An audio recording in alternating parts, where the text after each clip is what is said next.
29 29 बस इस एक की कमी है,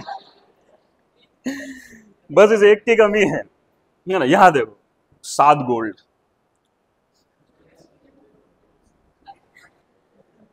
ऐसा लग रहा है सलमान खान ने पेंटिंग बनाई हो। वो ऐसी पेंटिंग बनाता है वो सलमान खान, सही कह रहा हूं मैं। 22-23 सितंबर को समिट ऑफ द फ्यूचर, भविष्य के लिए शिखर सम्मेलन। समिट का मतलब शिखर सम्मेलन होता है। भविष्य के लिए शिखर सम्मेलन संयुक्त राष्ट्र महासभा की शुरुआत है, सत्र की शुरुआत है। और इस सत्र की शुरुआत कितनी तारीख से हो जाएगी? गुड मॉर्निंग सभी, आप सभी का करंट अफेयर के हमारे इस क्लास में स्वागत है ना। 8 तारीख से ये दूसरा सप्ताह है सितंबर का, और इस दूसरे सप्ताह का जो मेन जो करंट अफेयर है वो मैं आपके सामने लेके आया हूँ। बिना देर करे शुरू करते हैं इस करंट अफेयर को, इस सप्ताह की इस क्लास को। और उससे पहले एक छोटा सा थॉट आप लोगों के लिए है ना। हालांकि ऐसे जो थॉट्स हैं वो हमें हर कहीं देखने को मिल जाते हैं, मगर क्या पता किसके जीवन में कौन सा थॉट कब काम कर जाए, कब जादू कर जाए, कब मिरेकल कर जाए और जीवन थोड़ा सा चेंज हो जाए, परिवर्तित हो जाए। याद रखिएगा, छोटे छोटे से एफर्ट्स जो होते हैं वो जीवन को बदल देते हैं। छोटे छोटे से जो विचार होते हैं वो आपके जीवन को बदलने की ताकत रखते हैं। उन्हीं में से एक विचार ये भी है कि सफलता की खुशियां मनाना अच्छी बात है, लेकिन असफलताओं से सीख लेना ज़्यादा ज़रूरी होता है। याद रखिएगा, है ना। हमें हमेशा उन लोगों की सक्सेस कहानियां सुनने को मिलती है जो सफल हुए होते हैं, पर ऐसे लाखों लोग होते हैं जिनकी ऐसी कहानियां भी होती है जो अनसक्सेस होती है। याद रखिएगा, तो असफलताओं से सीखना ज़्यादा महत्वपूर्ण है।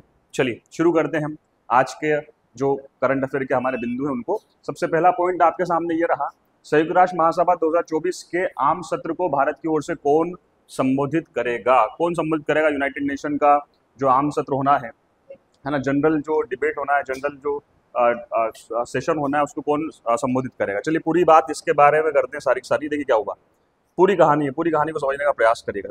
दुनिया में 1914 में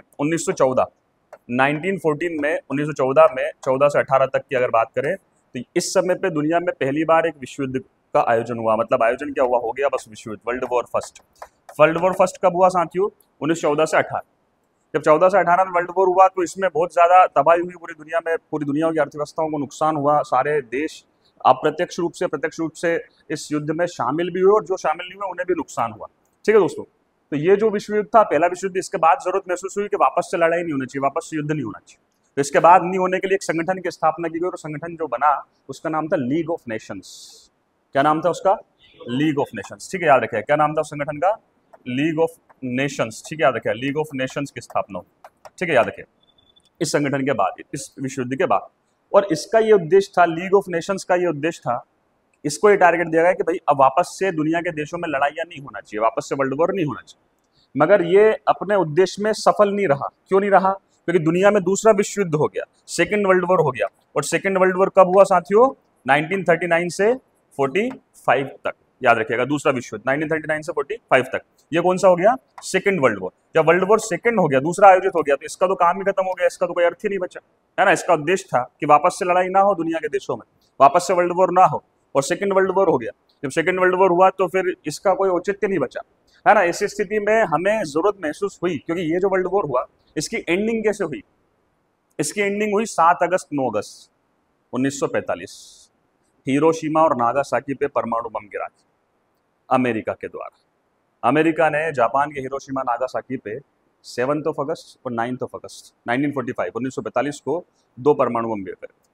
उन परमाणु बम से वो पूरे शहर तबाह हो गए। ना सिर्फ शहर तबाह हुए, उनकी पीढ़ियां तक सब तबाह हो गई। उनकी पीढ़ियां भी अभी भी विकलांग, डिसेबल पैदा होती है। ये प्रभाव उसके देखने को मिले परमाणु बम। तो जब ये वर्ल्ड वॉर, इसकी एंडिंग ऐसे हुई तो ये कन्फर्म हो गया कि अगर अब वर्ल्ड वॉर होता है तो उसकी शुरुआत ही एटम बम से होगी, परमाणु बम से। मतलब वर्ल्ड वॉर तीसरा अगर होता है तो उसकी शुरुआत कहाँ से होगी? जो उसकी एंडिंग वर्ल्ड वॉर परमाणु बम से हुई थी इसकी, तो डेफिनेटली अब जो अगला वर्ल्ड वॉर होगा उसकी शुरुआत एटम बम से होगी। और पता नहीं कौन कौन से बम, है ना, हाइड्रोजन बम और पता नहीं कौन कौन से बम का यूज उसमें किया जाए।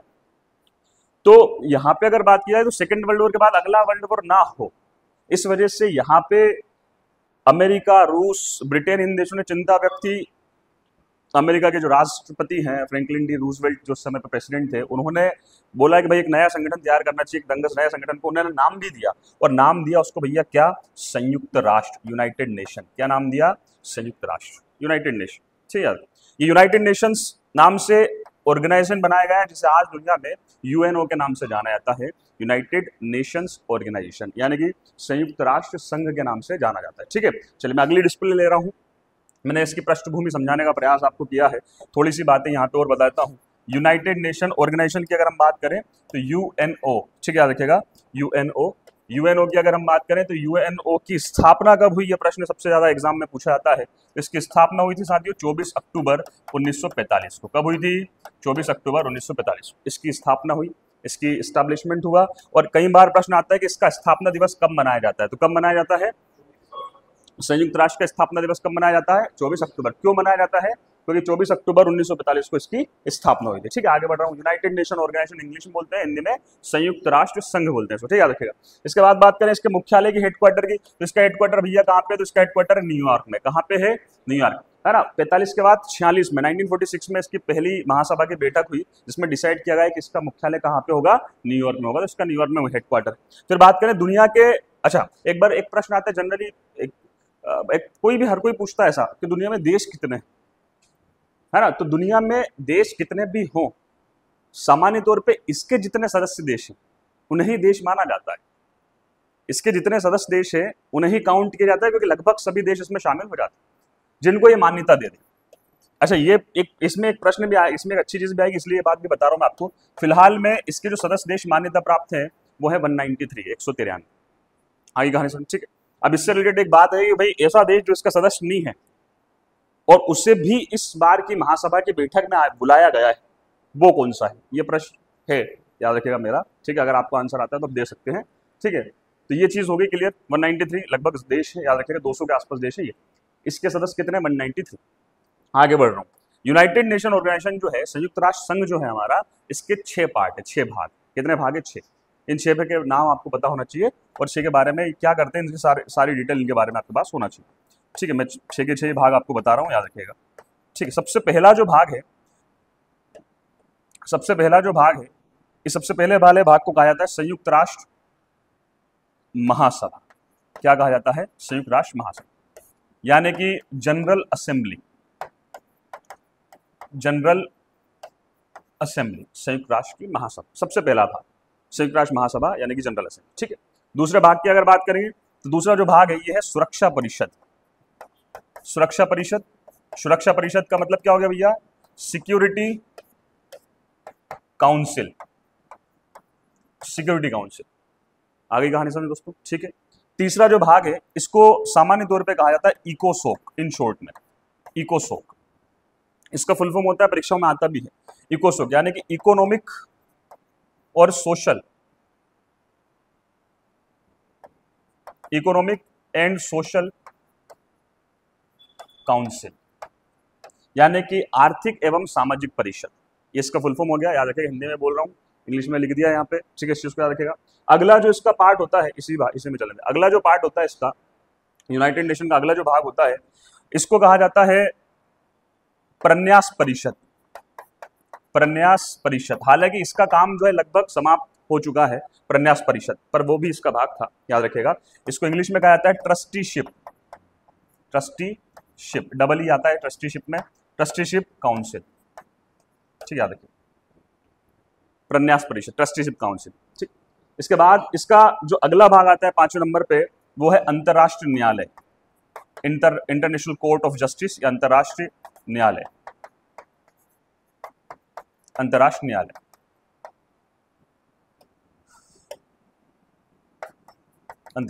यानी कि international court of justice, international court बोल सकते हैं इन शॉर्ट में, इंटरनेशनल कोर्ट ऑफ जस्टिस उसको पूरा बोलते हैं, आईसीजे उसको बोलते हैं, इन शॉर्ट में क्या बोलते हैं उसको? आईसीजे, ठीक है, इंटरनेशनल कोर्ट ऑफ जस्टिस, ठीक है, याद रखिए, क्लियर। और अगला जो आखिरी इसका भाग है वो होता है इसका मुखिया, संगठन को चलाने वाला प्रशासक, एडमिनिस्ट्रेटर, उसका घर, यानी कि सचिवालय। क्या जाता है भैया? सचिवालय। और सचिवालय में कौन बैठता है? इसका महासचिव। कौन बैठता है? महासचिव, है ना, याद रखिए। सचिवालय यानी कि सेक्रेटरिएट यानी कि सचिवालय। आगे कहानी समझ, ठीक है। ये 6 भाग है संयुक्त राष्ट्र महासभा, संयुक्त राष्ट्र संघ के। कौन कौन से भाग हुए? 6 बताइए। पहला महासभा, जनरल असेंबली, दूसरा सुरक्षा परिषद, सिक्योरिटी काउंसिल, तीसरा इकोसोक इकोनॉमिक एंड सोशल काउंसिल, ठीक है। चौथा प्रन्यास परिषद जिसको ट्रस्टीशिप काउंसिल के नाम से जाना जाता है। पांचवा अंतर्राष्ट्रीय न्यायालय यानी कि ICJ international court of justice. और छठा सचिवालय। याद रखिए इन सबके कुछ ना कुछ काम है दुनिया में, ये सब मिलके इसको रन करने का, इसको चलाने का काम करते हैं। यहाँ प्रश्न किससे रिलेटेड था? संयुक्त राष्ट्र का महासभा से रिलेटेड प्रश्न था। महासभा कौन सा वाला पार्ट है इसका? नंबर 1 वाला। आगे कहानी समझ नंबर 1 वाला। आगे कहानी समझ में क्लियर है? ठीक है, चलिए आगे बढ़ते। कुछ एक बातें बेसिकली अभी यही बता देता हूँ, कभी बहुत बड़ा टॉपिक है, बहुत सारी बातें इसके बारे में होती हैं। महासभा जनरल असेंबली, ये इसमें सारे के सारे जो देश हैं, इसके सदस्य देश 193 सदस्य देश हैं, हर सदस्य देश का प्रतिनिधि इस महासभा की बैठक में भाग लेता है। इसकी बैठक की शुरुआत की अगर बात करूं तो सितंबर में इसकी बैठक चालू हो जाती है, जो चलती है दिसंबर तक। कहाँ तक चलती है? सितंबर से दिसंबर तक, जिसमें अलग अलग समय आयोजित होते हैं, अलग अलग टॉपिक को लेकर, विषय को लेकर चर्चाएं की जाती है सभी देशों के बीच। सुरक्षा परिषद की बात करें, सिक्योरिटी काउंसिल की बात करें, कई बार मुद्दा उठता है इसका, कई बार बात आती है, ठीक है। सुरक्षा परिषद बहुत जोरदार चीज है सुरक्षा परिषद, मगर दुर्भाग्य से भारत इसका भी स्थायी सदस्य नहीं है। इसके कुल 15 मेंबर हैं, 15 सदस्य हैं इसमें, मतलब 193 में से 15। और उन 15 जो सदस्य, उनमें जो 5 सदस्य वो परमानेंट होते हैं, स्थायी होते हैं, और जो 10 सदस्य होते हैं वो अस्थायी होते हैं। 2 वर्षों के लिए उनको चुना जाता है, 5-5 के टर्म में हर साल। याद रखेगा, ठीक है। तो ये जो 5 सदस्य हैं, इन 5 सदस्य में हम नहीं है, ये स्थायी सदस्य, मतलब जब से ये बनी है संयुक्त राष्ट्र संघ का सुरक्षा परिषद, जब से बना है तब से ये सदस्य 5 इसके सदस्य हैं, मगर हम इसमें आते हैं, यानी कि अस्थायी सदस्य में आते हैं। हमारा कार्यकाल अगर हम चुने जाते हैं इसके लिए, सुरक्षा परिषद के लिए, तो कितने वर्षों के लिए चुने जाते हैं? 2 वर्षों। आगे कहानी समझ में, याद रखेगा। इकोसोक की अगर बात करें तो ये इकोनॉमिक एंड सोशल काउंसिल है, उससे आर्थिक और सामाजिक रूप से अगर दुनिया में के देशों में किसी प्रकार की हलचल होती है तो उसको संभालने का काम, आर्थिक व्यवस्था को, अर्थव्यवस्था को संभालने का काम, सामाजिक रूप से बढ़ावा देने का काम, उन देशों के बीच आपसी सामंजस्य बढ़ाने का काम ये वाला परिषद करता है। पर ट्रस्टीशिप पर काउंसिल, इसका काम लगभग खत्म हो चुका है, क्योंकि ये बनाया इसलिए गया था कि कहीं अगर मान लो कोई ऐसा देश है जो देश खुद का प्रशासन चलाने में असमर्थ है, तो उस असमर्थ देश के प्रशासन को चलाने के लिए इसकी मदद से उसका प्रशासन चलाया जाए, मतलब संयुक्त राष्ट्र संघ के कुछ देशों की मदद से इसका जो है उस देश का प्रशासन चलाया जाए, उस देश को काबिल किया जाए। जैसे ये वैसी ही बात है कि आपके घर में कोई व्यक्ति, कोई बच्चा कमजोर है, आर्थिक रूप से कमजोर है, शारीरिक रूप से, मानसिक रूप से कमजोर है, तो आपको हाथ तो लगाना पड़ेगा उसको, आपको सपोर्ट तो करना पड़ेगा, आपको उठाना पड़ेगा, आपको आगे बढ़ाना पड़ेगा उसको। बस यही वाली बात इसके लागू होती है। फिर बात करें अंतर्राष्ट्रीय न्यायालय, तो ये तो कोर्ट है, आपको पता है दुनिया में जनरली जैसे भारत का सबसे बड़ा कोर्ट कौन सा है? सुप्रीम कोर्ट, सर्वोच्च न्यायालय, सुप्रीम कोर्ट, सर्वोच्च न्यायालय। मगर सवाल ये है कि अगर भारत में किसी राज्यों के बीच, भारत में किसी न्याय से रिलेटेड किसी भी विषय पे अगर कोई बात होती है तो उससे रिलेटेड आखिरी फैसला कौन देगा, अंतिम फैसला कौन देगा? सुप्रीम कोर्ट देगा। मगर अगर 2 देशों के बीच लड़ाइयां होती है फिर कौन फैसला करेगा, कौन सुलझाएगा? तो उसके लिए हमने बनाया अंतर्राष्ट्रीय न्यायालय, यानी कि इंटरनेशनल कोर्ट ऑफ जस्टिस। आगे कहानी समझ, ठीक। फिर बात करें इस पूरे संगठन को चलाने के लिए, जैसे हर संगठन में आपने देखा कोई अध्यक्ष होता है, तो यहाँ अध्यक्ष नहीं होता, यहाँ कौन होता है? यहाँ महासचिव होता है। कौन होता है भैया? महासचिव, ठीक है, याद रखिएगा, महासचिव यानी कि जनरल सेक्रेटरी, महासचिव होता है। और ये महासचिव कहाँ बैठता है? सचिवालय में। कहाँ बैठता है? सचिवालय में। आगे कहानी समझ, ठीक है। अभी एंटोनियो गुटरेस जो है, पुर्तगीज हैं, पुर्तगाल के हैं एंटोनियो गुटरेस, वो अभी इसके महासचिव हैं, है ना, याद रखेगा, यूनाइटेड नेशन के। आगे पूरी कहानी समझ, ठीक है। चलिए मैं मूल बात कर रहा हूँ आपसे, वापस आता हूँ प्रश्न पे आता हूँ। संयुक्त राष्ट्र महासभा 2024 के आम सत्र को भारत की ओर से कौन संबोधित करने वाला है? ठीक है, क्लियर? ये प्रश्न है हमारे सामने। देखिए, महासभा की बैठक आपको पता है, महासभा 6 भाग में से पहला भाग, इसकी बैठक कब से कब तक आयोजित होती है? अभी बताया मैंने आपको। कब से कब तक होती है? सितंबर से दिसंबर तक। अब देखिए यहां पे क्या है, समिट ऑफ द फ्यूचर का आयोजन सबसे पहले होना है, और ये होना है 22-23 सितंबर को। 22-23 सितंबर को समिट ऑफ द फ्यूचर, भविष्य के लिए शिखर सम्मेलन। समिट का मतलब शिखर सम्मेलन होता है, भविष्य के लिए शिखर सम्मेलन। संयुक्त राष्ट्र महासभा की शुरुआत है, सत्र की शुरुआत है, और इस सत्र की शुरुआत कितनी तारीख से हो जाएगी? 22-23 सितंबर को हो जाएगी। आगे ना कहानी समझ, ठीक है। पहली चीज तो ये होगी। इसके बाद जो अगला चरण होगा, वो अगला चरण होगा आम या सामान्य बहस का, आम या सामान्य बहस, जनरल डिबेट, ठीक है। तो जनरल डिबेट का जो समय है, जनरल डिबेट का जो आयोजन है, ये होना है भैया 24 तारीख से, अगली तारीख से 24 सितंबर से ये होना है 30 सितंबर तक। मतलब समझिएगा, दिसंबर तक जो सत्र लगेगा वो ऐसे ही टुकड़ों में लगेगा, ऐसे ही भागों में लगेगा, कभी कुछ कभी कुछ कभी कुछ। आगे कहानी समझ में।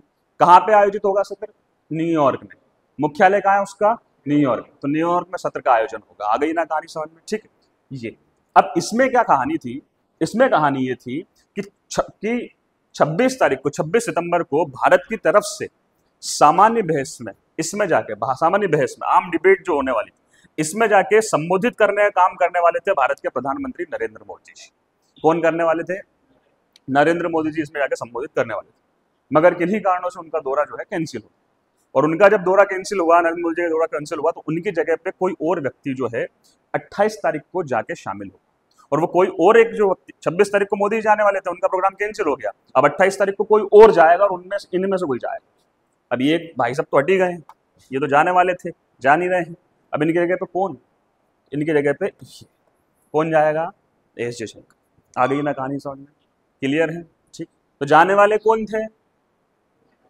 अब कौन जाएगा? क्लियर है? ये 26 तारीख को इनका भाषण था, इनका अब 28 तारीख को।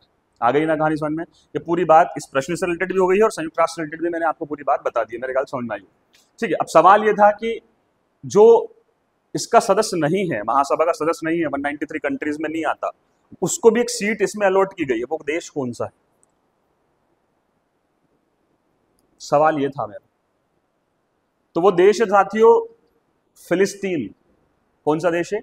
फिलिस्तीन। याद रखिए कौन सा देश है? जो बेचारा बीच में लटका हुआ है, जिसका कोई ठिकाना नहीं। वो देश है भी कि नहीं उनको ही नहीं पता। सही बता रहा हूं आप, कोई ठिकाना ही नहीं है। उसे कोई देश मान्यता देता है देश की। इजराइल तो उसका विरोधी करता है कि वो कोई देश वेश नहीं। इजराइल तो उसका विरोधी, अभी भी विरोध करा उसने, इसको क्यों बुला रहे हो, है ना? तो फिलिस्तीन को मान्यता प्राप्त नहीं। फिलिस्तीन संयुक्त राष्ट्र का सदस्य नहीं होने के बाद भी इस सत्र में फिलिस्तीन को आमंत्रित किया गया, उसको सीट दी गई। आ गई कहानी समझ में? ये प्रश्न ज्यादा महत्वपूर्ण है इससे। क्लियर? आ गई समझ में? याद रखेगा। और ये यकीन मानेगा, मेरे यहाँ जो प्रश्न होते हैं वो ज्यादा काम के नहीं होते, वो सिर्फ टॉपिक को छेड़ने के लिए होते हैं, उसको दिशा देने के लिए होते हैं। बाकी जितनी बात मैं एक्स्ट्रा करता हूँ वो ज्यादा काम की होती है ना? याद रखिएगा। ये प्रश्न तो बस ये होते हैं कि एक टॉपिक शुरू हो जाए, छिड़ जाए, बस। आ गई कि नहीं कहानी समझ में? ठीक है। क्लियर? चलिए, तो याद रखिएगा पूरी बातें मैंने आपको बता दी है। संयुक्त राष्ट्र संघ की स्थापना कब हुई? थोड़ा चिल्ला के बताओ, अच्छे से आवाज दो, आंसर दो। कब हुई स्थापना? तुम्हारी नानी मर रही है आंसर देने में। कब हुई स्थापना?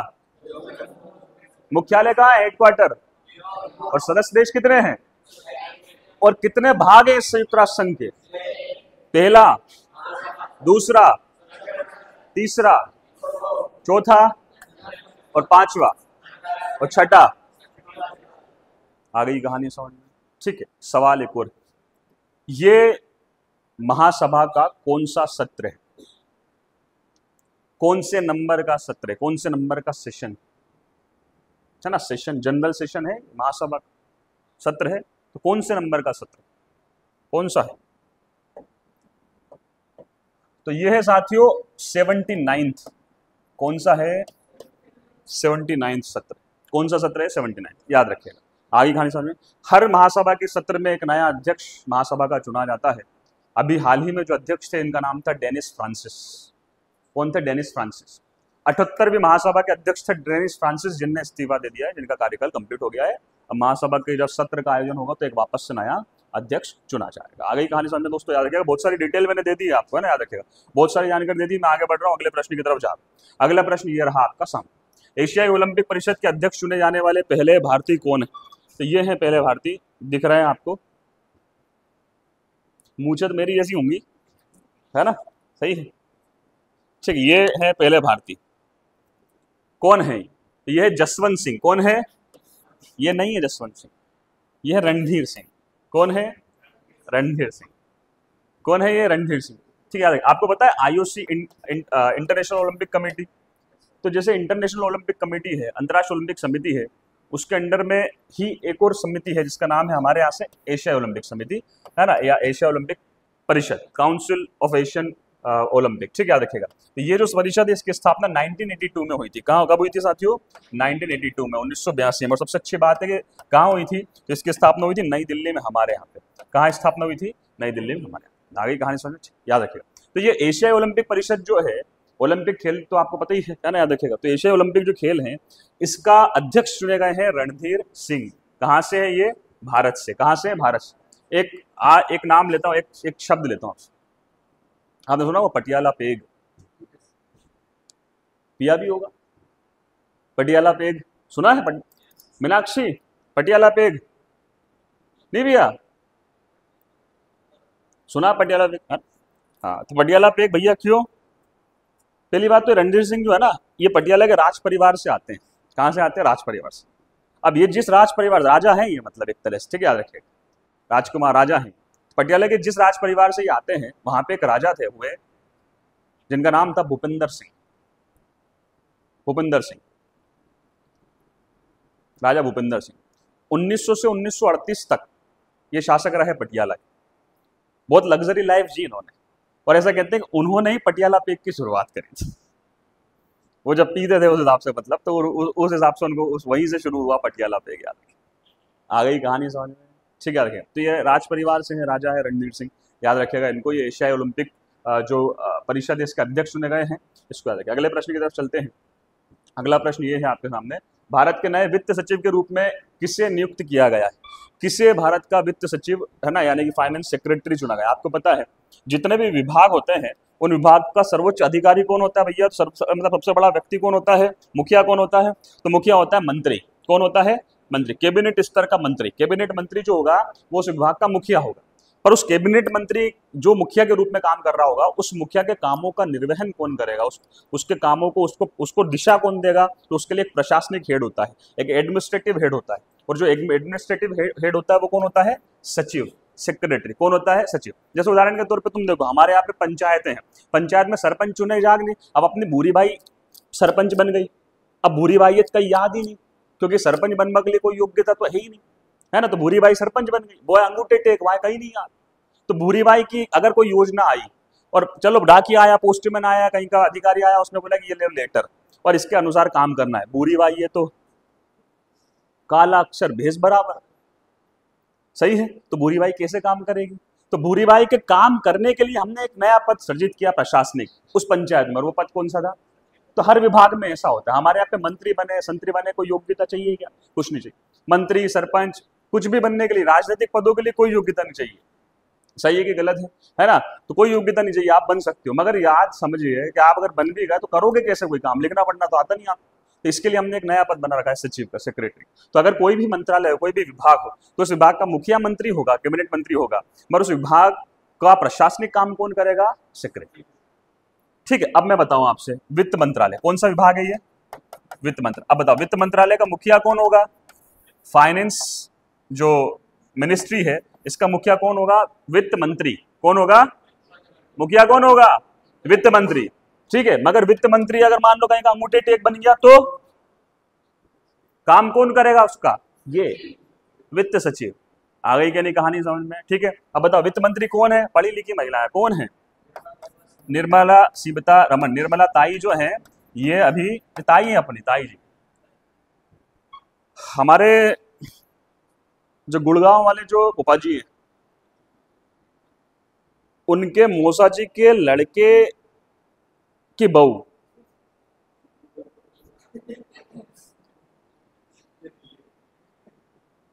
ये अच्छा है कि अपने आप पे जो बड़े लोग होते हैं, थोड़े थोड़े से बड़े लोग, वो कहीं ऐसे सरनेम नहीं लगाते अपने आप।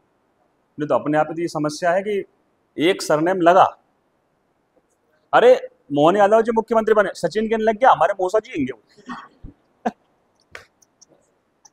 सही है नहीं? तो अपने आप रिश्ता नहीं हिट जाए तुरंत कि हमारे चाचा जी के लड़के, हमारे काका जी के लड़के, ये कंडीशन है अपने आप। तो वो अच्छा है कि बड़े लोग जो है, अब देखो इनका नाम निर्मला सीतारमण, सूझी नहीं पड़ रही, कोई सरनेम नहीं, कोई सूझी नहीं पड़ रही कौन सा, सही है। ठीक है, तो इसलिए ताई जी, अब निर्मला ताई कह दिया, अभी मैंने कह दिया ये हमारे मौसा जी के फूफा जी के लड़के के लड़की की लड़की है, हो गया काम उस, सही है। पता नहीं क्या, पता नहीं क्या होता है। ठीक है, ठीक है। तो इनके वित्त सचिव बने, सेक्रेटरी बने, फाइनेंस सेक्रेटरी बने, कौन बने? ये बने भाई साहब तुहिनकांत पांडे। कौन बने? ये तुहिनकांत पांडे, है ना। उड़ीसा कैडर के आईएएस हैं, उड़ीसा कैडर के आईएएस हैं। उड़ीसा ही इनका गृह राज्य है, वहाँ के आईएएस हैं, कलेक्टर हैं, रहे हैं। ठीक है, याद रखिएगा। ये अभी वित्त सचिव फाइनेंस सेक्रेटरी बने हैं, याद रखिएगा, तुहिनकांत पांडे। आगे बढ़ रहा हूँ, अगले प्रश्न की तरफ जा रहा हूँ। बढ़िया सा प्रश्न है। US open 2024 US open 2024 championship trophy का महिला एकल का खिताब किसने जीता है? इन्होंने जीता है। ये तो पुरुष है, इन्होंने जीता है। खूबसूरत तो है, कुछ भी कहो, है ना। ठीक, चलिए आपको पता है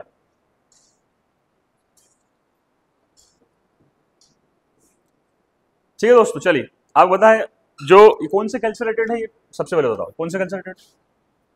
टेनिस। किससे रिलेटेड है ये? टेनिस। हाँ, जिसे बिल्कुल लोन टेनिस भी कहा जाता है। लोन टेनिस बोल रहे, सामान्य इसको टेनिस कहा जाता है ना, याद रखिए। तो टेनिस से रिलेटेड है। अब टेनिस के आपको पता है ये क्या शब्द है? ये शब्द जो है किससे रिलेटेड है? ये रिलेटेड है ग्रैंड स्लैम से। किससे रिलेटेड है? टेनिस की देश दुनिया में सबसे बड़ी जो प्रतियोगिताएं होती है उनको इस नाम से जाना जाता है। किस नाम से आता है? टेनिस की जो सबसे बड़ी प्रतियोगिता है उनको ग्रैंड स्लैम के नाम से आता है। और साल में कितने ग्रैंड स्लैम होते हैं? 4। कितने ग्रैंड स्लैम होते हैं? 4। सबसे पहले कौन सा होता है? Australian open. सबसे पहले कौन सा होता है? सेकंड नंबर पे विंबलडन। कौन सा? हाँ, तो ये करोगे तुम, है ना, तुमसे वही मतलब पीछे पीछे चलोगे बस जब हड़ेगी तो तुम्हें, जबकि ये पिछले करंट अफेयर में भी हुआ है। पिछले से मतलब एक आध पिछले में, ठीक है, मगर तुमने पढ़े हो तो तुम्हें याद हो। तुम तो चल रहे हो धक्कावार, आज का याद कर लिया, अभी पूछूंगा 4 प्रश्न तो आप बता दोगे और अपने आप को सूर में समझोगे कि याद हो गया। पर 4 संडे पहले पूछ लूंगा इतना नहीं मर जाएगी तुरंत। सही है, याद करो, इसलिए ज्यादा याद करो। कौन सा है सेकंड नंबर पे? French open. कौन सा है? फ्रेंच। ठीक है, थर्ड नंबर पे विंबलडन और फोर्थ नंबर पे कौन सा है दोस्तों? US open. ये 4 ग्रैंड स्लैम है जिनका वर्ष भर आयोजन किया जाता है। ठीक है, याद रखिएगा। ठीक है, सबसे पहले शुरुआत में कौन सा होता है साल के? हर साल ऑस्ट्रेलियन, दूसरा फ्रेंच, तीसरा विंबलडन और चौथा ऑस्ट्रेलियन ओपन ऑस्ट्रेलिया में, फ्रेंच ओपन फ्रांस में, विंबलडन इंग्लैंड में। कहाँ होता है इसका आयोजन? इंग्लैंड में। और यूएस ओपन अमेरिका में। आगे की कहानी समझ। ठीक है, चलिए अब ये वाला कौन से नंबर का था? कौन से नंबर का था ये वाला जो हुआ अभी साल का? 4th नंबर है। कौन सा था? आखिरी वाला। इस आखिरी वाले में ये मोहतरमा जीती। देखो आपको कुछ भी बहुत खुश भी है, और ये भाई साहब जीते हैं। यहाँ किसकी बात हो रही है? वुमेन सिंगल की। ठीक है, महिला एकल की। और ये किस में आएंगे? पुरुष एकल में। किस में आएंगे ये? पुरुष एकल। तो मैंने दोनों ले लिए, इस वजह से फोटो लिए दोनों के दो। ठीक है, ताकि दोनों बता सकूं आप, है ना। तो सबसे पहले तो महिला की अगर बात करें तो महिला, इनका नाम क्या है? तो इनका नाम है जेसिका पेगुला। ठीक है, ये नहीं है इनका नाम, ठीक है, ये नाम आरिना सबालेका। क्या नाम है इनका? आरिना सबालेका। ये मोहतरमा है आरिना सबालेका। ठीक है, और ये जो मोहतरमा कहाँ की है? ये तो ये है भैया कहाँ की? बेलारूस की। कहाँ की है? कई बार ऐसे प्रश्न आते हैं, बहुत बढ़िया प्रश्न आते हैं। यूएस ओपन जीतने वाली आरिना सबालेका किस देश की खिलाड़ी? बेलारूस। कहाँ की है? ठीक है, याद रखिएगा, बेलारूस की है। ठीक है, फिर बात करें पुरुष एकल का खिताब, ये तो महिला वाला जीती उन्होंने, वुमेन वाला जीता। पुरुष जो सिंगल है, मेन सिंगल का खिताब जो जीता है वो इन्होंने जीता है। इनका नाम है जेनिक सिनर। क्या नाम है इनका? Jannik Sinner. ठीक है, याद रखिएगा, जेनिक सिनर इनका नाम। ठीक है, नए खिलाड़ी हैं। और ये कहाँ के हैं? तो ये है इटली के। कहाँ के साथियों? क्लियर हो गया। इटली के जेनिक सिनर ने यूएस ओपन मेन सिंगल का खिताब जीता है। बेलारूस की आरिना सबालेका ने यूएस ओपन 2024 का महिला एकल का खिताब जीता है। क्लियर है, समझ में आ गई बात? ठीक, चलिए ओवरऑल बात करें तो एक बहुत अच्छी चीज इनके साथ लिंक हो रही है। और बहुत अच्छी चीज लिंक क्या हो रही है कि इन दोनों ने ही रवि ऑस्ट्रेलियन ओपन भी जीता था। सबसे बढ़िया बात, ये लो फ्री में लो मेरी तरफ से। इन दोनों ने ही ऑस्ट्रेलियन ओपन भी जीता था। मतलब ऑस्ट्रेलियन ओपन का महिला एकल का खिताब जीता था जेनिक सिनर ने, और ऑस्ट्रेलियन ओपन का पुरुष एकल का खिताब जीता था आरिना सबालेका। ठीक है अभिषेक कह रहा ठीक है। अरे या जेंडर चेंज कर दिया मैंने, औरतें आदमी बना दिया, आदमी औरत बना दिया। नहीं सूझ पड़ी? किन किन को सूझ नहीं पड़ी? शिल्पा सूझ नहीं पड़ी? उल्टा कर दिया तुमने। पुरुष का खिताब पुरुष जीतेगा, महिला का महिला जीतेगी। ठीक है ना, ये खुश हो रही हो, या में कहीं खुश होने वाली बात है? जेंडर चेंज कर दिया तो खुश हो रही हो। ठीक है, चल ठीक है, क्लियर है ना। तो ऐसे कैसे प्रश्न अब आपसे पूछ लें, ऑस्ट्रेलियन ओपन 2024 किसने जीता? पुरुष बताओ। जेनिक। और महिला एकल किसने जीता था? खत्म बात, इजी हो गया ना। और यूएस ओपन में दोनों किसने जीते? जेनिक सिनर और आ गई ना कहानी समझ में? ठीक है, याद है। तो इनसे प्रश्न आएंगे डेफिनेटली। क्लियर है? ठीक है, इस चीज को याद है। दूसरी चीज ये भाई का, इस भाई का दूसरा ग्रैंड स्लैम है। कौन सा?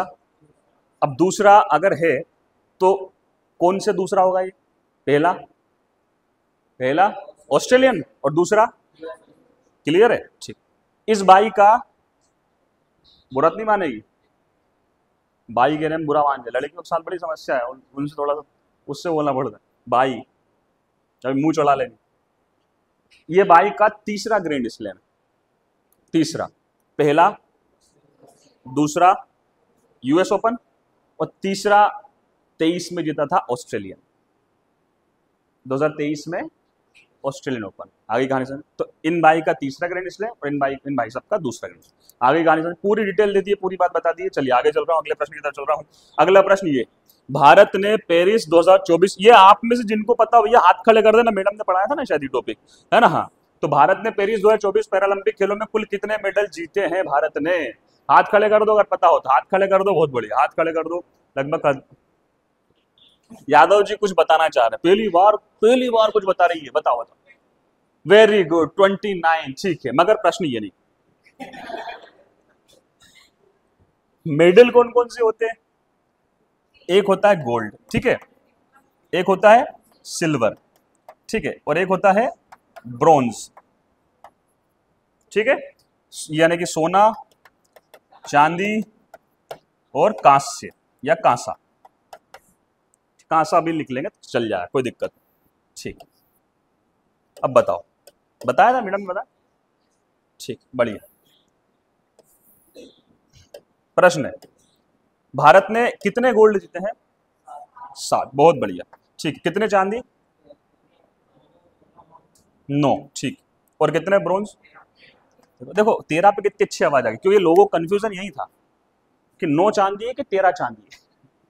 पहली बार अजय ने सही बताया 9, पर अजय पे किसी को विश्वास नहीं क्योंकि ये हमेशा गलत बता, तो इसने जैसे ही 9 बोला बाकी सबकी आवाज स्लो हो गई कि साला ये 9 बता रहा था, अपने को तो 13 पे जाना है ना? सही है ना? पर पहली बार अजय सही निकला, ये 9 है, ये 13 है, ठीक है। कुल कितने पदक हो गए भैया? 29। कितने हो गए? 29 पदक हो। प्रश्न ये था यादव जी कि हम इस पदक तालिका में कौन से नंबर पे? 29 पदक के साथ, 7 गोल्ड मेडल के साथ हम किस नंबर पे है पदक तालिका में? कौन से? वेरी गुड, बहुत बढ़िया, बहुत बढ़िया, बहुत जोर। 18। कौन से नंबर पे? सही बता, 18वें नंबर। पहले कौन है? कितने गोल्ड? 220 गोल्ड। चलो साथ में कूद जाते हैं यहां से, भावुक हो गया है। 220 टोटल, टोटल तो कर लेंगे अपन, पर पहले गोल्ड बताएं। हाँ, वेरी गुड, बहुत। आज क्या बेटा बॉर्नविटा पी क्या आया? 94, ठीक है। सिल्वर? हाँ,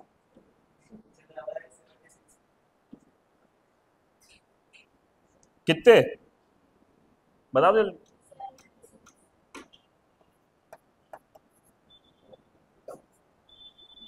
और ये कितने हो गए? 219। कितने हो गए मैडम? 220 बताए क्या? 219 है, ठीक है। 219। आगे दोस्तों कितने जीते हैं? 219। 75 है, 76 नहीं, ठीक है। हो सकता है एक एक्स्ट्रा हो भैया, देख लेना, देख लेंगे एक बार, अपडेट कर लेंगे। पर 219 है, मैंने जो अपडेट करा था 219 याद रखेगा। 94 गोल्ड है, 75 जो है चांदी है, कासा जो है 50। कई बार क्या होता है जैसे अपन ने अपडेट करा और साला उस दिन जीत लिया, अपन ने एक दिन पहले का पढ़ा और एक दिन जिस दिन की खबर है, जिस दिन आई उस दिन और एक मेडल जीत पा रहा उसमें, उस देश में, तो वो अपडेट हो जाता है। कई बार ऐसा भी होता है, ठीक है, देखिए। तो हो सकता है अपडेट हो मैडम, 220 हो, 219 20 है, ठीक है। पर मैं ये बताना चाह रहा हूँ, ये तो मैं इसलिए लाया हूँ आपके सामने डाटा ताकि अपन कंपेयर कर सके। 29, 29, बस इस एक की कमी है, बस इस एक की कमी है ना? यहां देखो 7 गोल्ड।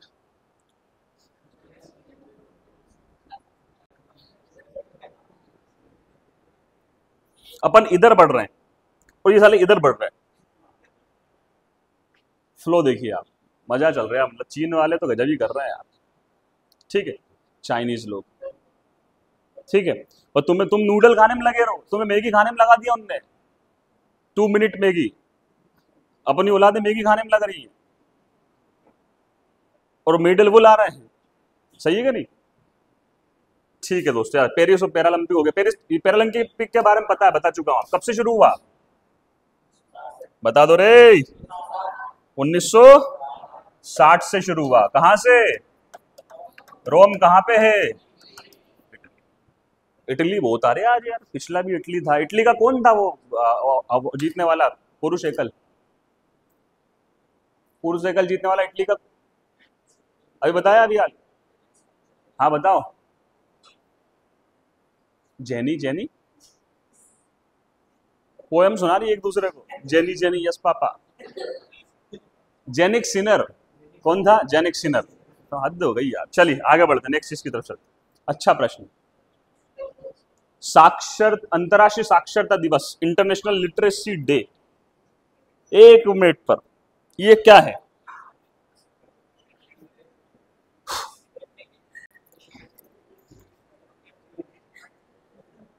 ऐसा लग रहा है सलमान खान ने पेंटिंग बनाई हो। वो ऐसी पेंटिंग बनाता है वो सलमान खान, सही कह रहा हूं मैं? पर भाई साहब ये पेंटिंग बहुत कुछ बोल रही है। देखिए क्या बोल रही, समझिए। आई रीड बिकॉज, मैं पढ़ता हूं क्योंकि, it helps to increase my knowledge, ये मेरे नॉलेज को बढ़ाता है। It reduces my stress level, मेरे तनाव को कम करता है पढ़ाई। जो समझ में आ रहा हो देख लो।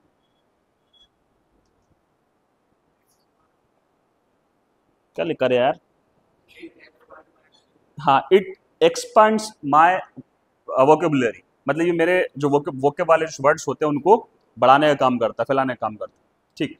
तो मतलब देखो कुल मिला के ये है कि भाई आपको ये यूं कहना चाह रहा है, ये चाह रही है या चाह रहे हैं, ट्रांसजेंडर भी है ना, कि भैया पढ़ना चाहिए। अब हमारे साथ कितनी गंदी बात है, देखो भारत में तो देखो आप, साक्षरता की बात करें, लिटरेसी की बात करें, हमारे लिटरेसी की बहुत सामान्य परिभाषा है। हमारे यहाँ पे साक्षरता की, लिटरेसी की एक परिभाषा है, और वो परिभाषा ये कहती है भैया वह व्यक्ति जिसको अक्षर ज्ञान होगा, किसी भी भाषा का अक्षर ज्ञान, मतलब कि अगर मैं यहाँ लिख दूं आपसे कि ये क्या है, ये क्या है, ये क्या है, तो ये अक्षर ज्ञान है आपको। किस भाषा का अक्षर ज्ञान है? हिंदी भाषा। अगर मैं आपको यहाँ पे लिख दूं, ये लिख दूं, हमारे यादव जी को 2 भाषाओं का अक्षर ज्ञान है, मगर दुर्भाग्य ये फिर भी सही नहीं लिख पाती मात्रात्मक रूप से, फिर भी गलत सलत लिखती, ठीक है, 2 भाषाओं का अक्षर ज्ञान। अब देखो मतलब ये साक्षर है, लिटरेट है ये, मतलब कोई भी व्यक्ति, भारत में साक्षरता की परिभाषा क्या, लिटरेसी की परिभाषा क्या है? लिटरेट कौन होगा? कोई भी व्यक्ति जिसे किसी भी भाषा का अक्षर ज्ञान, अक्षर ज्ञान मतलब ऐसे अक्षर वो पढ़ पाए, वो साक्षर होगा। इसके बावजूद भी हमारे यहाँ पे साक्षरता दर 50-60% है मात्र, 75% है मात्र, 70% के आसपास है ओवरऑल। तो आप सोचो मतलब भारत में अभी भी 30%, 40% लोग ऐसे हैं जिन्हें अक्षर ज्ञान भी नहीं, उनके लिए वही काला अक्षर भेस बराबर। और दूसरी बात, इन 70% में से भी लगभग 30% ऐसे हैं जिन्हें अक्षर ज्ञान तो है, मगर जिन्हें ये नहीं पता कि कहाँ छोटी बड़ी ई आएगी, कहाँ बड़ी ई आएगी, कहाँ पे छोटा आएगा, कहाँ बड़ा आएगा, कहाँ पे छोटे ऊ की मात्रा लगेगी, कहाँ पे बड़े ऊ की मात्रा लगेगी। सही कह रहा हूँ कि तुम्हारी क्लास में से कई सारे लोग अभी शब्द लिखोगे, अभी देखूं आगे चेक करूं तो 50 गलतियां निकाल देखती है, आई क्या नहीं कहानी समझ। अक्षर ज्ञान तो मगर सही साठ तरीके से अक्षर ज्ञान हो, साक्षर कहलाता है, ठीक है। अंतर्राष्ट्रीय साक्षरता दिवस, इंटरनेशनल लिटरेसी डे, 1966 में यूनेस्को के द्वारा, एक संगठन जिसका नाम है यूनेस्को के द्वारा इसकी घोषणा की गई कि भैया प्रतिवर्ष 8 सितंबर को मनाया जाएगा। कब मनाया जाएगा? घोषणा कब हुई? मनाया गया पहली बार 1967। आ गई कहानी समझ में। प्रश्न पूछ रहा हूं, अंतर्राष्ट्रीय साक्षरता दिवस इंटरनेशनल लिटरेसी डे की शुरुआत कब से हुई है? 8 सितंबर 1967 से। ठीक है, और घोषणा कब हुई थी? किसके प्रयासों से, किसने घोषणा की थी? यूनेस्को में यू का मतलब, एन का मतलब, ई का मतलब, एस का मतलब साइंटिफिक, और सी का मतलब कल्चरल, और ओ का मतलब, इसके बारे में आपको सब पता है। इसका हेडक्वार्टर और जो इसका जो स्थापना वर्ष है वो कमेंट में डाल दीजिएगा फटाक से। ठीक है, चलिए आगे बढ़ाओ। तो ये पूरी कहानी हो गई। अब बात ये है कि भाई इस साल भी मनाया जा रहा है, हर साल मनाया जाता है। 2024 की बात है, अभी 2024 की बात है। हाँ, इस बार का इसका थीम क्या है? थीम एग्जाम्स में बहुत आते हैं। इस बार का थीम क्या है? इस बार का इसका थीम है 2024 का, इस विषय का थीम है। पहली बात तो अंतर्राष्ट्रीय साक्षरता दिवस कब मनाया जाता है? 8 सितंबर। इसका थीम क्या? तो इसका थीम है बहुभाषी। बड़ा लंबा थीम है थोड़ा सा। बहुभाषी, अरे भाई चल जा रे, शिक्षा को बढ़ावा देना।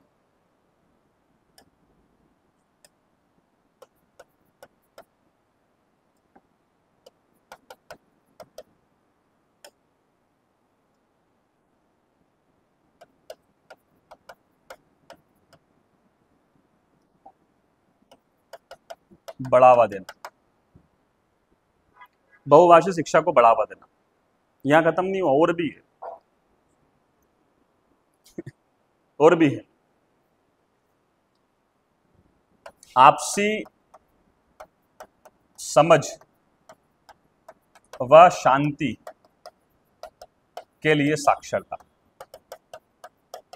इतना लंबा चौड़ा है भैया इस बार का थीम। बहुभाषी शिक्षा को बढ़ावा देना, आपसी समझ व शांति के लिए साक्षरता। अंग्रेजी वालों की नानी मर जाएगी। उनने का क्या लिखा है, सूझ नहीं पड़ रही। सही कह रहा हूं यादव जी?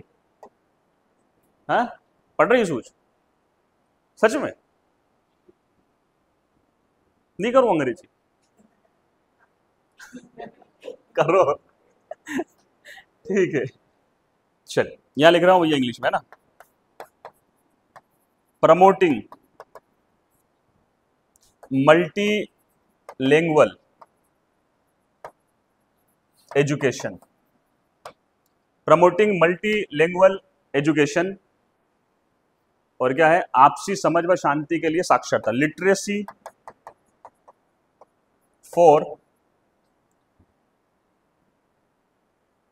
आपसी समझ व शांति के लिए। लिटरेसी फॉर क्या? आपसी का मतलब क्या होता है?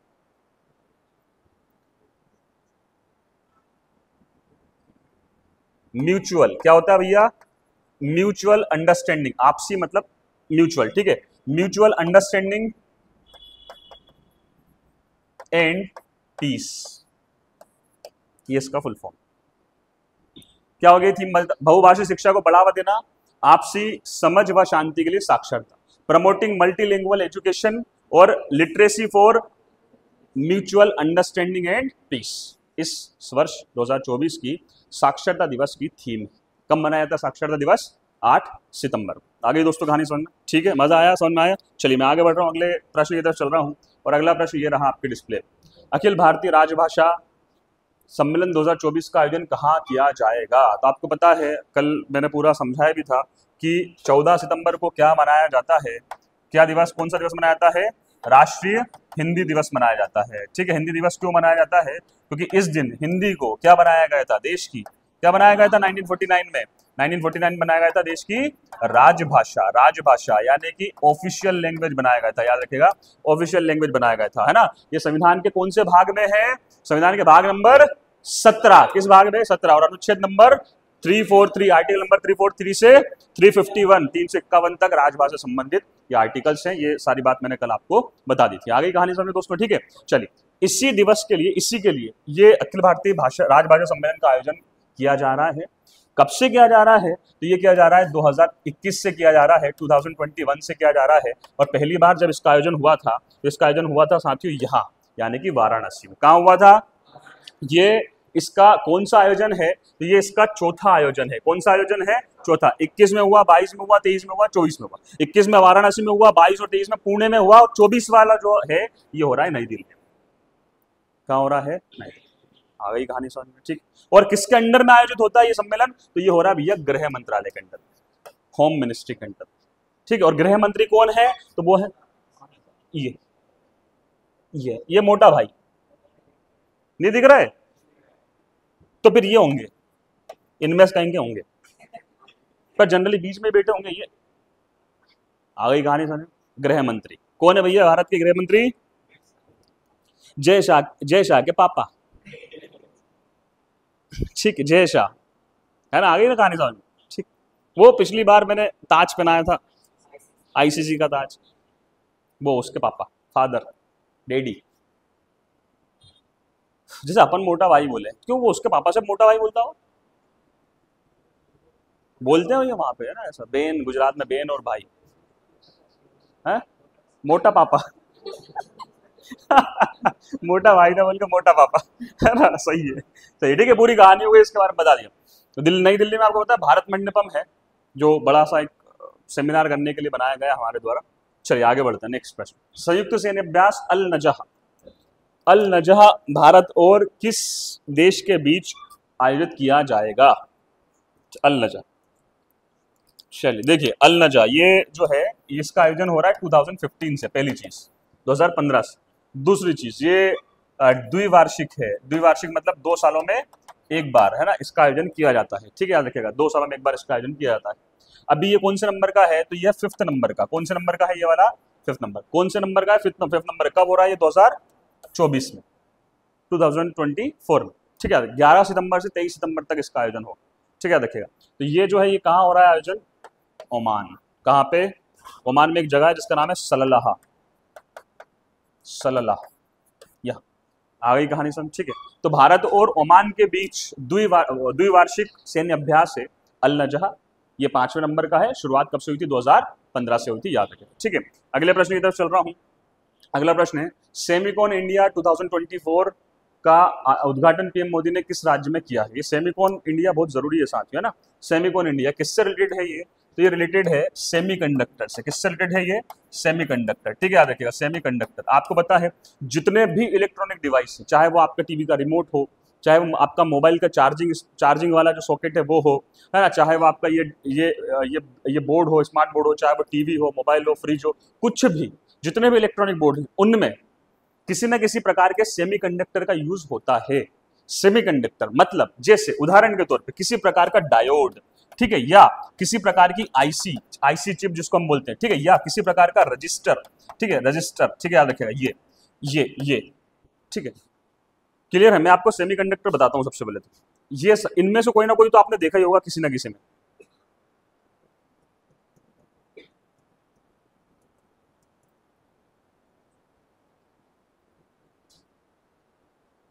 ये देखिए, इनमें से कुछ ना कुछ तो आपने देखा ही होगा।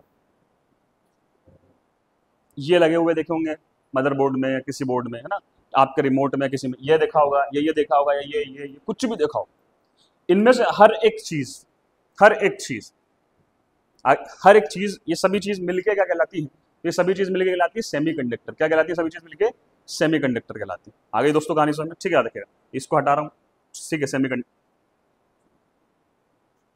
सेमीकंडक्टर कहलाती है। आ गई ना कहानी समझ? ठीक। और सेमीकंडक्टर जनरली काहे के बनते हैं? सिलिकॉन के। काहे के बनते हैं? सिलिकॉन के बनते हैं। क्लियर है दोस्तों? सिलिकॉन के जनरली इनको बनाया जाता है।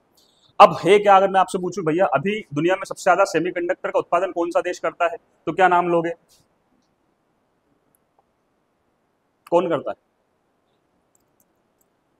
औकात से बाहर है, प्रश्न का उत्तर देना भी, और अमेरिका भी।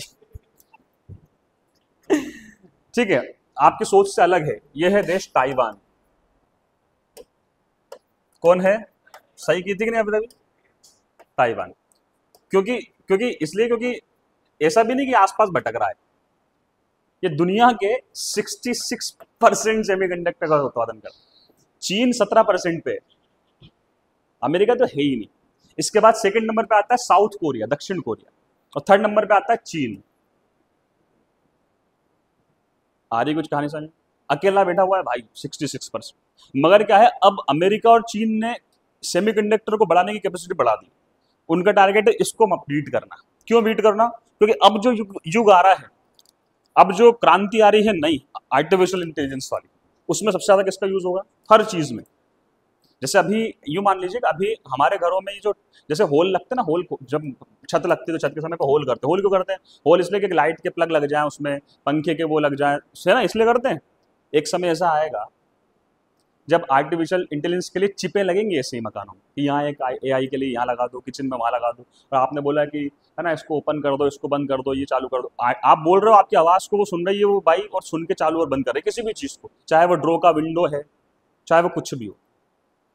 जैसे उदाहरण के तौर पे नहीं देखा आपने, आपने देखा हो उदाहरण के तौर पे बहुत सारी चीज़ों में, जैसे आप कार आती है आजकल, कार में आपने देखा है गेट ऑटोमेटिकली खुल जाते हैं नीचे टच यू करने से, बंद हो जाते हैं, सब आजकल सब आर्टिफिशियल इंटेलिजेंस, सब खतरनाक डेंजर चीज है। तो एआई जब इतना डेवलप हो रहा है ना, तो उसमें सबसे ज्यादा जरूरत इसकी बढ़ने वाली, मतलब इसका मार्केट बहुत डेंजर वाला बढ़ने वाला है।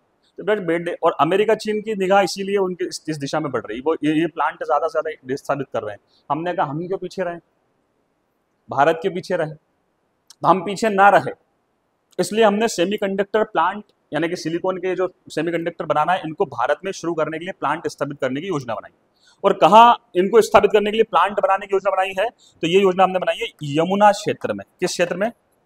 यमुना क्षेत्र, ठीक है। और यमुना क्षेत्र का सबसे अच्छा नाम मैं आपके सामने लेता हूं, ग्रेटर नोएडा। सुना है? नोएडा नाम सुना है? बस यार, नोएडा किस राज्य में है? उत्तर प्रदेश। किस राज्य में है? आ गई कहानी समझ में। तो यमुना क्षेत्र में सेमीकंडक्टर को स्थापित करने के लिए प्लांट हम लगाने वाले हैं, लगा रहे हैं, हमारी योजना है, याद रखिएगा। और भारत में सेमिकॉन इंडिया नाम से ये जो सम्मेलन हम इसका आयोजन कर रहे हैं, ताकि ज़्यादा से ज़्यादा कंपनियों को हम प्रोत्साहित कर सकें इसमें पार्टिसिपेट करने के लिए, है ना, याद रखिएगा। इससे रिलेटेड ये समिट हुआ है, उद्घाटन माननीय प्रधानमंत्री जी ने किया है, और ये आपको दिख रहा है उत्तर प्रदेश के मुख्यमंत्री योगी आदित्यनाथ। आगे ना पूरी कहानी समझ, तो मैंने सारी चीज़ बता दी भैया ना, पूरी कहानी इसके बारे में भी डिटेल आपको दे दी। चलिए मैं आगे बढ़ रहा हूँ नेक्स्ट और अगले प्रश्न की तरफ जा रहा हूँ। अगला प्रश्न ये रहा आपके सामने। 12 मई 1820,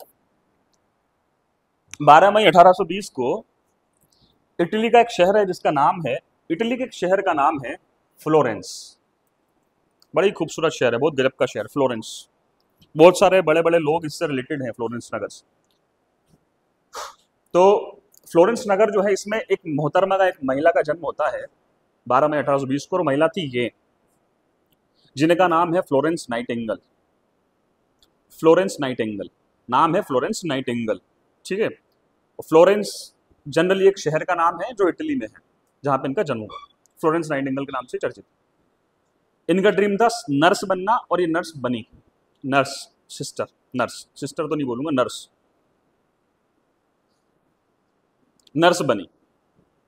जब नर्स बनी तो 1853 के दौरान क्या हुआ, 1851, 52, 53 के दौरान क्या हुआ, क्रीमिया युद्ध हुआ। उस क्रीमिया युद्ध में ब्रिटेन, फ्रांस, तुर्की ये एक तरफ थे, रूस एक तरफ था। रूस ने इन सबको निपटा दिया। उस युद्ध में बहुत ज़्यादा तबाही हुई। जब उस युद्ध में तबाही हुई तो ये जो फ्लोरेंस नाइटिंगेल थी, जो महिला थी, इन्होंने जो शिविर लगे वहाँ पे घायलों के उपचार के लिए जो शिविर लगे, उस शिविर में इन्होंने बहुत गजब की सेवाएं दी, बहुत गजब की सेवाएं दी। और इन्होंने नर्सिंग को एक नए रूप में परिभाषित कर दिया। इनका एक और नाम है, इनका एक और नाम उस समय पड़ा, और इनका नाम पड़ा lady with the lamp. Lady with the lamp, lamp यानी लालटेन समझ लो, कहीं भी लैम्प मतलब उजाले के लिए, प्रकाश के लिए कोई खंभा। लेडी विद द लैम्प इनका नाम है। प्रश्न आता है ये भी, लेडी विद द लैम्प किसे कहते हैं? फ्लोरेंस नाइटिंगेल को कहते हैं, ठीक है। क्यों कहा जाने लगा? क्योंकि इन्होंने दिन में तो ठीक है, रात में भी मरीजों के उपचार की, और लैम्प, लालटेन रख ली, लालटेन रख के उपचार, मतलब दिन रात इन्हें कर दी मौजूद। और इन्होंने नर्सिंग को एक आधुनिक रूप प्रदान किया। ऐसा माना जाता है कि आधुनिक नर्सिंग का जन्मदाता, मॉडर्न जो नर्सिंग है उसका जो जन्मदाता है, जो फादर, जब नई नर्स बनती है, एक सेशन नर्स की ट्रेनिंग कंप्लीट होती है, तो नर्स की जब ट्रेनिंग होती है, सेशन कंप्लीट होता है, तो उनको शपथ दिलाई जाती है, इनकी ओथ, हाँ इनकी तरह ही हम लोग भी सेवा करेंगे लोगों की। मगर अपने यहाँ के नर्स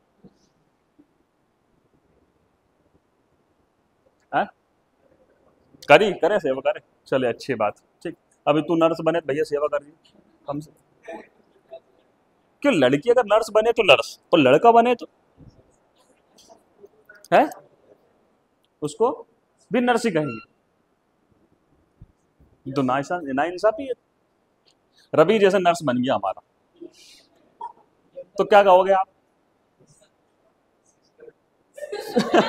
सिस्टर।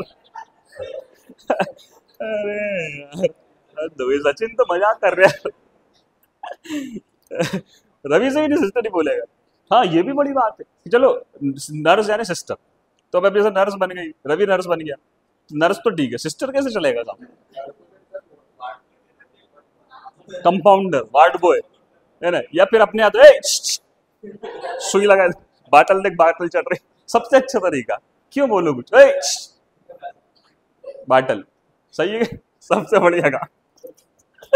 सही है भाई, सही है ना। तो याद रखे, तो याद रखे 12 मई 1820 को ये पूरी कहा, मतलब इनका जन्म हुआ था। उसके बाद फ्लोरेंस नाइटिंगेल बड़ी चर्चित हुई, नर्सिंग के क्षेत्र में इन्होंने बड़ा योगदान दिया। तो जब इन्होंने बड़ा योगदान दिया तो इनके योगदान को दुनिया में, ये इनका जो बर्थ हुआ था, इसको नर्सिंग डे, नर्स दिवस के रूप में मनाया जाता है। अब एक प्रश्न मैंने एक्स्ट्रा करवा दिया आपका कंप्लीट, भारत में नर्स डे, दुनिया में नर्स डे कब मनाया जाता है? किससे रिलेटेड है नर्स डे? फ्लोरेंस नाइटिंगेल, ठीक है। दुनिया भर में इनका जो नाम बड़ा ही प्रचलित है। हमारे यहाँ पे एक अवार्ड इनके सम्मान में दिया जाता है। तो अगर मैं पूछ लूं आपसे, किन्हें दिया जाता होगा ये, किन लोगों को, ये प्रश्न आता है, फ्लोरेंस नाइटिंगेल पुरस्कार किन लोगों को प्रदान किया, किन्हें दिया जाएगा? जो लोग ऑटो चला रहे हैं, किन्हें दिया जाएगा? तो ऑटो चला रहे हैं, तुम इतनी खुश क्यों? बताओ ना किनको दिया जाए, किनको है? अरे तुमसे मतलब सब बताओ रे, वो तो मना ही कर रही है, मेरे को नहीं पता किनको दिया जाएगा। नर्स को, नर्स को, किनको दिया जाएगा? नर्स, ठीक है। एक चीज तो याद रखो, ये प्रश्न आता है कई बार कि फ्लोरेंस नाइट, ये किसके क्षेत्र में दिए जाते हैं, ये प्रश्न आते हैं, है ना, हर पुरस्कार से रिलेटेड। तो बताओ फ्लोरेंस नाइटिंगेल पुरस्कार किस क्षेत्र में, चिकित्सा के क्षेत्र में किनको दिया जाता है? नर्स को दिया जाता है, ठीक है। आगे का, ठीक है। फ्लोरेंस नाइटिंगेल किस शहर की थी? फ्लोरेंस शहर की, इटली के फ्लोरेंस शहर की। बाद में जो सेवाएं थी वो इंग्लैंड में दी। कहाँ पे? इंग्लैंड में। जो जॉब किया वो इंग्लैंड में किया, ठीक है, याद रखें। ठीक है, आगे बढ़ा रहा हूँ कि भारत में राष्ट्रीय ये फ्लोरेंस नाइटिंगेल पुरस्कार दिया जाता है, कितने लोगों को दिया गया है, कितने नर्सों को दिया गया है? 15 नर्सों को दिया गया। कितने नर्सों को दिया गया दोस्तों? 15 नर्सों को दिया गया। आगे दोस्तों का आंसर, ठीक है। तो ये था इस सप्ताह का टॉप 10 करंट अफेयर। मेरे ख्याल से आप लोगों को मजा आया होगा, समझ में आया होगा, ठीक है। चलिए आगे बढ़ते हैं, नेक्स्ट चीज की बात करते हैं, ठीक है दोस्तों। जैसा कि आप सभी को पता है, एसएससी जीडी की पोस्ट निकली है, 10th पास वाले फॉर्म इसमें डाल सकते हैं। लगभग 39,000 के आसपास इसमें पोस्ट है एसएससी जीडी में। 2024-25 के लिए वैकेंसी है। अपने यहाँ भी करियर पॉइंट पे भी जो बैच है वो हमने चालू कर दी है एसएससी जीडी के लिए। तो ज़्यादा से ज़्यादा जो लोग हैं वो ज्वाइन करें, फ़ायदा उठाएं। अभी भी इस बार भी जैसे हमारे यहाँ से रवि है, 160 में से 160 में से 149 नंबर इसके आए थे, 149 जो पिछली बार हुई थी। अभी फिजिकल है इनका, एक बच्चे के 147 से, एक बच्चे के 142 से। तो ब्यावरा में अगर आप हैं तो आप करियर पॉइंट को ज्वाइन कर सकते हैं, और करियर पॉइंट को ज्वाइन करने के साथ साथ एसएससी जीडी में सिलेक्शन की 100% गारंटी को ले सकते हैं, ठीक है दोस्तों।